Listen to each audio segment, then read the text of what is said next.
Hello chess friends and welcome to Jozarov Chess Channel and welcome back to the TCEC Season 22 Super Final between the two top engines Stockfish and Dragon. So as I'm recording this video, the result is clear so far. It's a pure domination by the Stockfish engine. Stockfish has a +10 result against the Dragon engine, and I'm not too sure what to say because many times we have seen in this TCEC competition and also in some other super finals that basically many games are ending with a draw, and then one engine maybe wins one game with the white pieces, maybe even 2 or 3, but then of course gets some kind of a draw and manages to win the competition. But so far it's a little bit different because the Stockfish engine gets its draws with the black pieces and then wins simply many games with the white pieces. So it's a pure destruction of the Dragon engine so far, and I'm really looking forward to cover more of these games because in my opinion it was so far one of the best TCEC competitions. We have seen really beautiful openings that we haven't seen so far.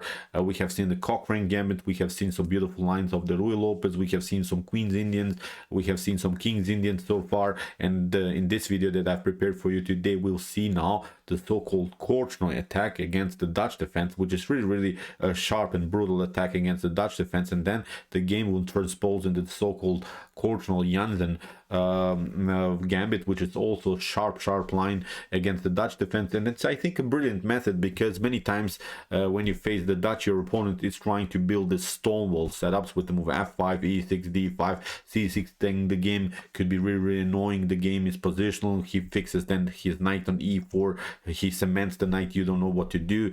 Here the Korchnoi attack is a really aggressive anti-stonewall setup because immediately we're trying to play the move h3 and g4. We're trying to get rid of this annoying pawn, and then we want to exploit the weaknesses that black has always in the Dutch defense by moving the pawn to f5. Then of course black is facing many times this light square weaknesses. So that's really, as I said, something worth to study. So it's our first video in this sharp lines. We have seen here on my YouTube chess channel so far the Manhattan Gambit, when white is playing first the move queen to d3 and then is trying the move g4. This Korchnoi and this Janzen-Korchnoi Gambit is a little bit different, but as I said, if you want to study something against the Dutch, in my opinion, this is perfectly fine. So let's see now what happened in this beautiful game and how should we proceed in the so-called Korchnoi Janzen Gambit. So here d4 was the pre-arranged move. We have f5 by the Dragon, so the Dutch defense was pre-arranged so far, and now comes the Korchnoi attack with the move h3. The idea is clear. We want to play g4.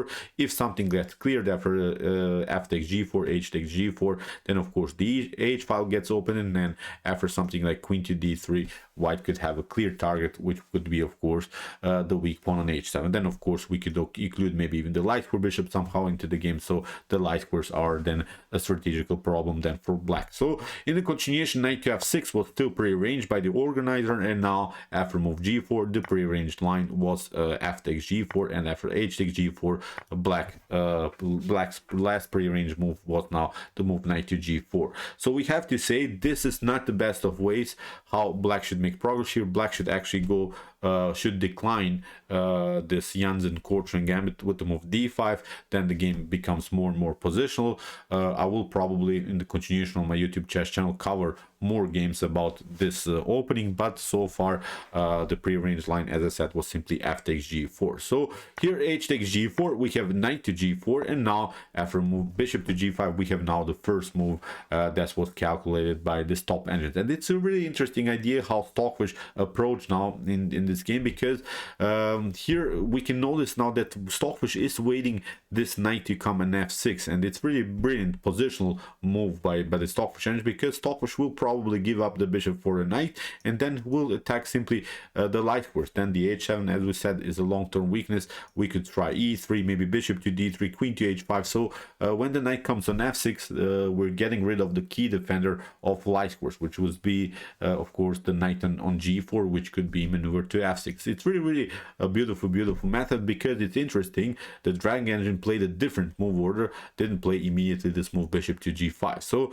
really nice ideas here by the Stockfish engine. So Dragon proceeded with the move d6, developing the light square bishop here. We have knight to c3, and now c5 immediately by by Dragon. So as we said, if you try something like here knight to f6 in this particular position, I think taking out the knight is perfectly fine. It's nothing special. You not win the game immediately because you took the knight. But I think here after g takes f6, something like e4 could happen. Then we could attack further light squares. Even if you take with the e pawn, then still queen to d3. Notice that the h7 is weak. You have to expose yourself further with move f5. But now with queenside castling, I think the fast development as the compensation for the lost pawn is really a brilliant thing here. We can try knight to f3. We can even, I think, play e4. Then afterwards, when we queenside castle, we can also try something like h3, bishop to h3, then e4 to maybe get rid of the light square bishops, because black is a little bit vulnerable here on light squares. So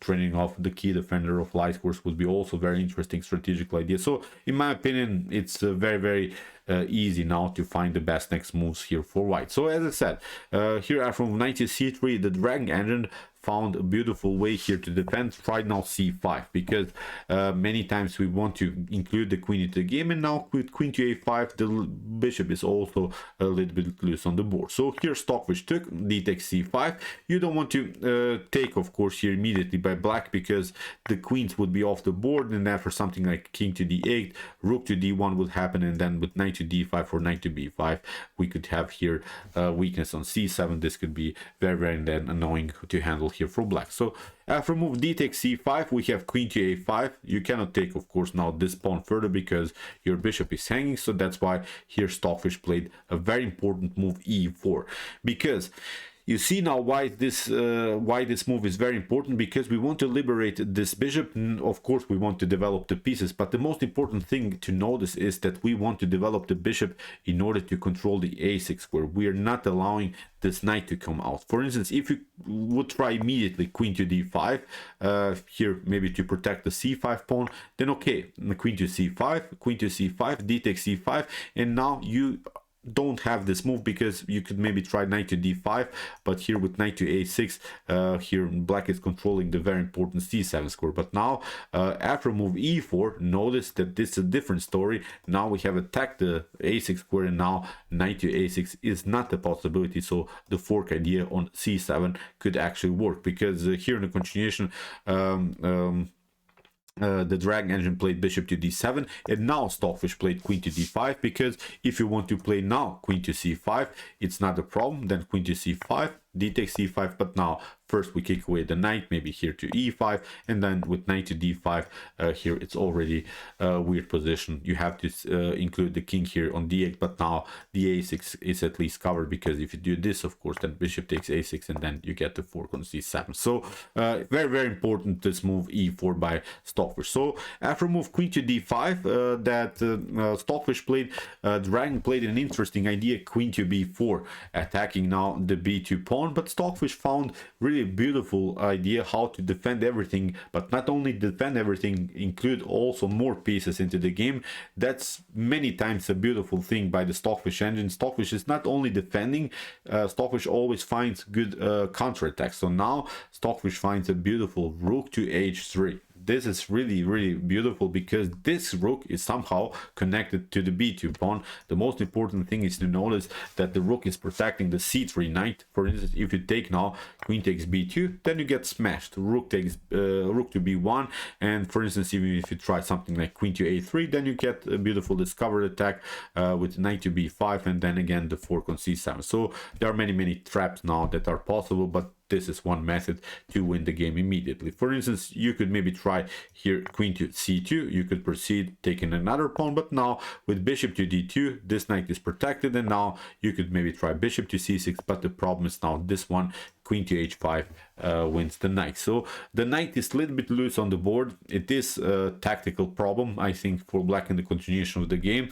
As I said, you could try g6, then we simply take, and it's game over, I think, here for black. So it's not working. The queen gets a little bit exposed. Bishop to d3 is now also an opportunity to even trap the queen. So it's a weird position already here for black. So taking out the b2 pawn is not an option. That's now, I think something that we should recognize in this position. So after move rook to h3, Dragon didn't take out the pawn, of course, played knight to c6, develops the knight, and he's preparing now queenside castling. But Stockfish simply takes, gets the pawn back, c takes d6, and after knight to f6, we have bishop to f6. Again, a similar strategical idea, getting rid of this very annoying knight, because the knight is a good defensive piece here. And after e takes f6, now Stockfish simply castled queenside. Really beautiful strategies here. If you take, of course, here e takes d6 immediately, then again queenside castling happens and you cannot secure now the king anymore. You have to take with this pawn, you have to take with the e pawn, trying to escape simply with the king finally. So here after queenside castling, also queenside castling was played by the Dragon engine. But now rook to e3, we want to control further the e5 score. We want to play something like f4, maybe e5 is a beautiful opportunity to get really this pawn in the center, really mobile. So here after move rook to e3, bishop to g4, bishop to e2, bishop takes e2, we have a3, also beautiful intermediate attack against the queen, queen to a5, and now queen to e6. First a check, we have king to b8, and now knight to e2. This was pretty much forced, but when we count now pawns, of course Stockfish is up a pawn, which is very important. Stockfish has 6 pawns on the board, the Dragon engine has only 5 pawns on the board, and these knights are also very annoying to handle, especially because of the fact that there are so many light core weaknesses. The d5 is weak, f5 is weak. These are clear targets for the white knight to attack. So here the continuation, we have queen to e5 by the Dragon engine, we have queen to f7, we have bishop to d6, but you lose now this pawn, which was also beautiful, tiny little tactic here that was prepared by Stockfish. So after move queen to g7, again Stockfish is up a whole pawn. So after move rook to g8 was played, queen to f7, we have queen to h2, and now rook to f1, protecting of course the f2 pawn, and now rook to d8. So here queen to e6, we have bishop to c5 attacking the rook, rook to f3, and now knight to d4. Okay, here Stockfish says, okay, I will accept the challenge, I will trade off more pieces because I'm up pawn, because it's not a problem, we can take bishop to d4, and now queen to f5 continues the pressure also against the weak f6 pawn. So here Dragon simply took, because there was now huge position problem. If you don't take out the knight, then the knight will come on d5, and this knight cannot be anymore kicked away by any minor piece. This knight will become actually the best piece on the board, which is really wild. The knight gets on a light square, it cannot be attacked by the dark square bishop, so that's why the Dragon engine simply try to get rid of it and hope for the best. Hopes of course to get the draw maybe in sort of a rook endgame, because many times in rook and pawn endgames the game ends in a draw. So here h5 was played, we have rook to f3, continue the pressure here against this f6 pawn. We have queen to g2, queen to f4, a check, and now rook to d1, trading off more pieces. Rook takes d1, king to d1, and now rook to e8. Here Stockfish takes another pawn, but also the Dragon engine is now proceeding with this very annoying pawn here on the edge of the board. h4 was played, so rook to d3 threatens of course your checkmate on d8, so that's why queen to g4, first a check, queen to f3, and here after queen to g7, Dragon retreated, because even if you try of course queen to f3, rook to f3, still you cannot take this pawn, and now and in the next couple of moves we will protect this pawn, move up the king here, get this pawn, so 2 pawns rolling, and still we can compete of course with this pawn on the edge of the board. So that's why queen to g7, we have c3 protecting the b2 pawn, we have a6, and now king to c2. We have rook to h8, very important move of course to get the rook behind the pawn, and now continue the pressure here on the h file. So queen to h3, the blockade, we have queen to g5, rook to d1, and now after queen to b5, f3, simply fixing now the pawn structure. Queen to e2, not a problem, can be met of course with rook to d2, covering the king. So queen to b5, we have a rook to h2, very important move to play now much more freely with the queen, because the rook can of course stop the further progress of the pawn, but the queen has to be now included into the game. So queen to g5, rook to h1, queen to f4, now king to b1, of course securing the king a little bit further. So queen to d2, king to a1, queen to e2, and now try to trade off the queens, because as we said we can still compete here with this pawn. What we want to get is simplification now from white's perspective. Get the king here, maybe to e2, protect these two connected pawns, and now then afterwards we can also maybe grab the pawn on h4. So here queen to d2, queen to g1, h3, queen to h6, queen to d4, attacking now the rook and also the queen. So sorry, I messed this up. So after move queen to d4, queen to h6 was played, of course covering the rook, but now finally e5. Finally Stockfish gets the opportunity to also push the pawns. Very, very important now to let his pawns roll, because it was unpleasant. The king was a little bit naked here. Many perpetuals were possible, but this top engines, whatever we see, whenever we see maybe even lower rated top engines now these days, they don't make mistakes anymore. In this endgames, they're having these beautiful calculations. I myself would probably make a couple of inaccuracies, mistakes, or blunders even.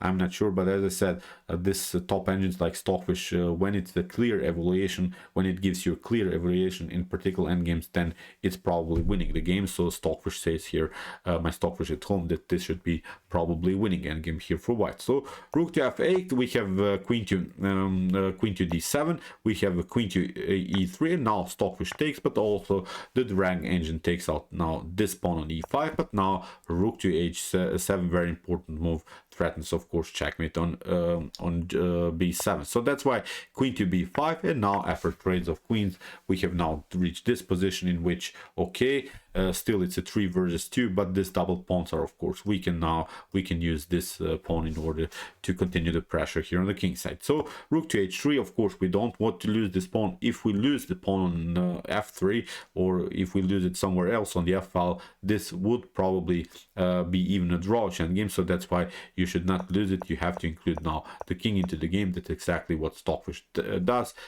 Place now with the king towards the center, and now when the time is right, then it's just simply time to push the pawn further. Still we can always protect it. So now the king is very active. Now we have a4, b takes a4, and now rook to a4. So very important also to undouble these pawns, because we want to always have the opportunity to create some checks against the king. Still it's also here a 2 versus 1 situation, and here Stockfish is up 2 pawns, so it's completely winning endgame here for the fish. So king to d5, king to f3. Now Stockfish is continuing with this king march, but of course you can play some checks, but never perpetuals really. Here after move f5, rook to g2, king to f7. Now simply pushing the pawn further. We have f7. Now Stockfish plays a beautiful move, plays this idea to cover with the rook now on f5, and it's game over here for black. So rook to b7, now rook to f5. We have a rook to e3. Again, no perpetuals are possible. This square is taken, so you cannot go back.